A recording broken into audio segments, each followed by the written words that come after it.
I've always believed trust isn't something you just hand over, something that's earned and protected. When I proposed to Emily, I thought we had that trust. We'd been together for almost 3 years, built a rhythm and made it through our share of rough patches. She said yes with tears in her eyes. And in that moment, I thought I'd found my person. But lately, little cracks had started to show. Emily's phone, once left carelessly on the coffee table, now stayed glued to her side. Nights that used to be for us suddenly became girls' nights out. A phrase that rolled off her tongue too easily and too often. First, I told myself I was overthinking. She'd been through a stressful quarter at work and I wanted to give her space. Then came that Thursday. Emily told me she was going out with her friends from college. "It's just a few drinks and some catching up," she said, giving me a quick kiss before heading upstairs to change. I nodded, but something in the way she avoided my eyes stayed with me.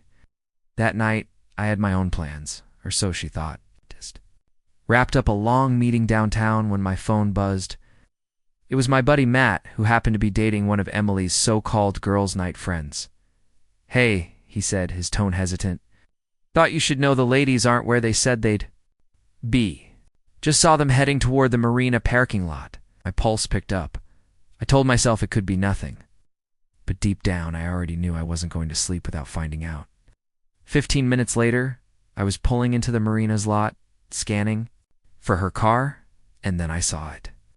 My old truck, the same one I traded in 6 months ago to a used dealer across town. Only now it was parked in the shadows at the far end of the lot. I frowned, stepping closer. The dealership must have sold it. But to who the answer hit me before I even reached the driver's side. The passenger door opened and Emily stepped out, adjusting her dress, hair slightly tousled, and then the driver's side opened. My stomach twisted when I saw him, Jason.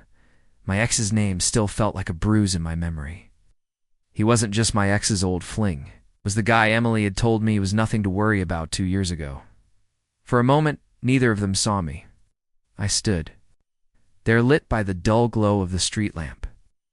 Every ounce of warmth in me draining away when Emily finally looked up.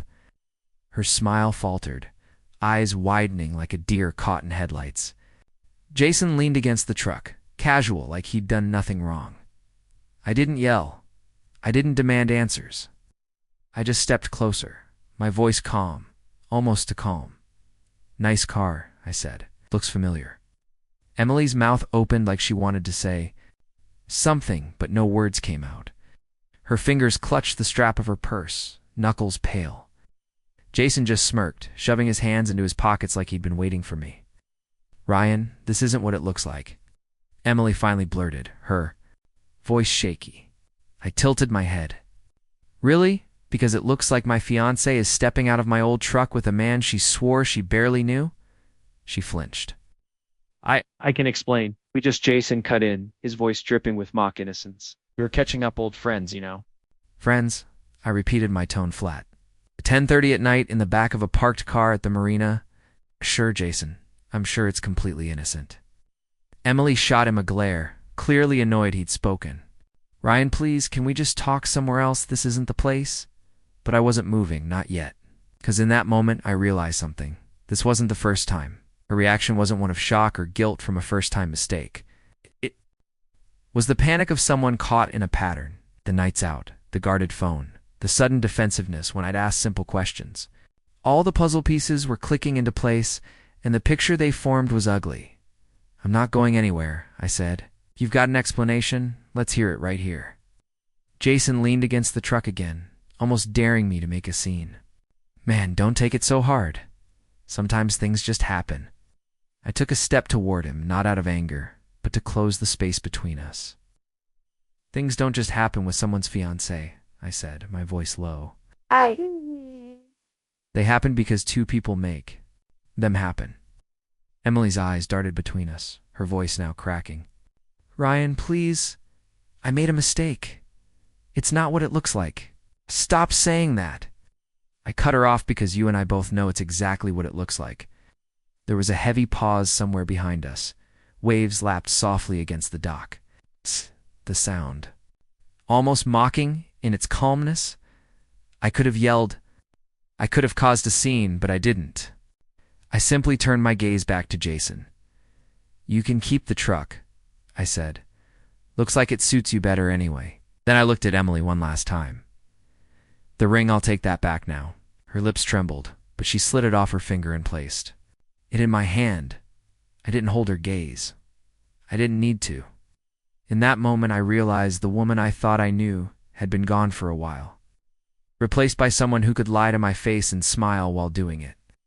I walked away without looking back, each step heavier than the last, but lighter in a way, too, because I knew I'd never be the fool again.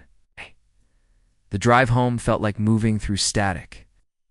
Streetlights blurred past, my mind replaying every late-night excuse, every sudden change of plans. Every time she'd brushed off my questions with a laugh, I wasn't angry anymore. Not the kind of white-hot rage that burns and fades. This was colder, sharper. I didn't text her. I didn't call. By the time she showed up at my apartment the next morning, I'd already packed her belongings into boxes and left them by the door. She knocked once, twice, then started pounding. "Ryan, please, I just need you to listen." I opened the door enough to meet her eyes. They were puffy, mascara smeared. But the moment I spoke, her expression shifted from desperation to disbelief. "There's nothing to explain," I said. "You lied. You cheated. You did it with him, of all people." "It wasn't like that," she whispered, as if saying it softer would make it true. I stepped aside so she could see the boxers. "You'll find everything in there? Clothes, makeup, the little framed pictures you insisted we keep on the fridge? Take them and go." Her jaw tightened and I saw the flicker of anger. "You're overreacting. It didn't mean anything. That's the problem." Said it meant nothing to you, but it meant everything to me. She grabbed the boxes, muttering under her breath, and left without another word. The silence that followed wasn't peaceful. It was hollow. For a few weeks I kept my head down, poured my energy into work, into the gym, into anything that didn't have her name on it. But then one afternoon, a mutual friend texted me a link. It was a Facebook post, a picture of Emily and Jason at a bar, her arm draped over his shoulders, captioned, "Finally." Where I meant to be red heart, I didn't comment. I didn't message her. Instead, I posted my own update. A picture of my new truck, one I'd bought in cash after selling my old one and emptying the joint account she thought I'd forgotten about. The caption was simple: "Upgrades all around." It wasn't petty revenge. It was a statement that I'd moved on, that she'd been replaced in every way that mattered. And here's the funny thing. 2 months later, Jason sold my old truck. Word was, Emily had moved on again. I didn't care because by then I was already on a new path, one where my worth wasn't measured by someone else's loyalty.